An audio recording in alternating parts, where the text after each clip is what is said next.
maraming times na super pagod, as in gusto mo na sumuko. Pero never ko po naisip na mag-quit sa studies kasi dream ko talagang makatapos sa UP.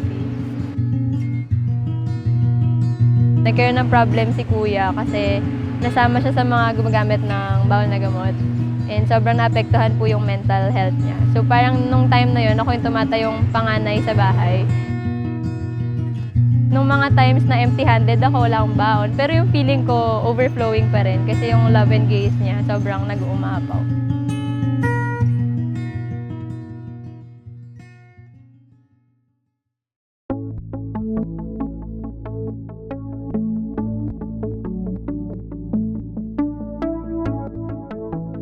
Madaming times na gano'n na pagising mo, una mo isipin, oh my God, maglalakad ako kasi wala akong pang jeep. Tapos, tiis muna sa gutom kasi parang mas sinisave. Kung may money ako, isisave ko more sa readings or kung ano man kailangan bayaran.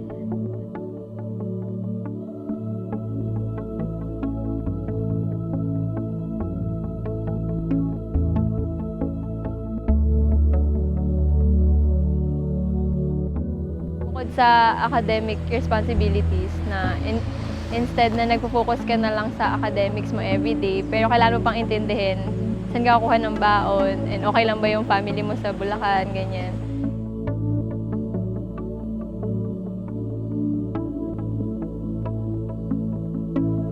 Tapos yung mga food, parang pinagpipray ko na lang, Lord, sana may mag-provide.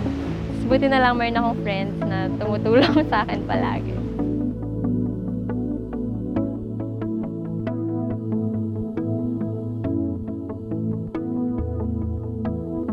Marami po akong tinry na rackets and opportunities para masustain yung studies ko. So, nag-tutor po ako for 3 years and then nag-choreographer ako sa mga dance groups, sa mga students, companies, and then nag-research assistant and student assistant din ako kung saan may opening.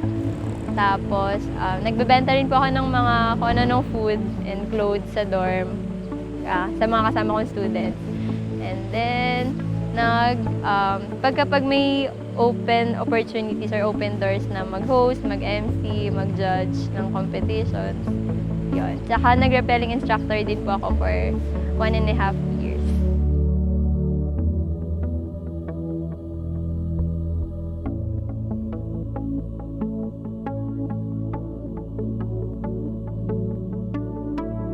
Actually, yung time po na ginagawa ko siya, hindi ko naiisip na work siya kasi na-enjoy ko lahat ng ginagawa ko. Kasi passion ko rin naman yung magsayaw, magturo, ayun.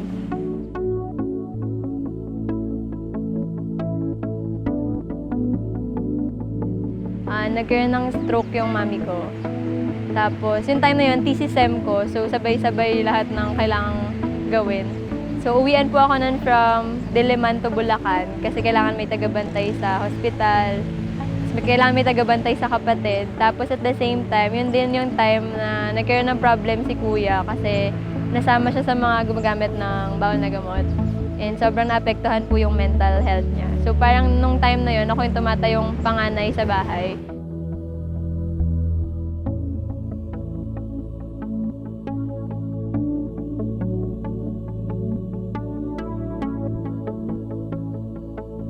Masasabi ko na for the whole college life, what keeps me going is yung relationship ko kay God. Kasi sobrang, nung na-meet ko siya personally, nung na-encounter ko siya, dun ko na-realize na siya lang talaga yung kailangan ko. And when I have Him, everything will fall into their places. So, nung mga times na empty-handed ako, wala akong baon. Pero yung feeling ko, overflowing pa rin. Kasi yung love and gaze niya, sobrang nag-uumapaw.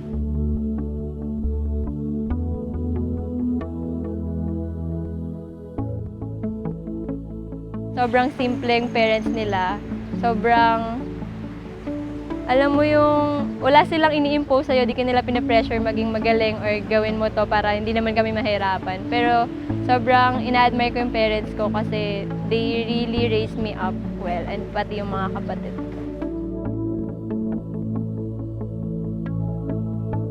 Sobrang value your education kasi grabe yung pinaghirapan ng parents natin for that. And sobrang masarap din na makita mong marami kang natutunan and naging fruitful yung stay mo sa pag-aaral mo. Para naman sa mga pinanghinaan ng loob, napapagod, parang wala na makitang way kung paano makakalusot sa mga challenges nyo. Ayun, gaya po ng sinabi ko, God will really deliver you. Like, for the years na nabubuhay tayo, di niya tayo pinabayaan. What more for the coming years?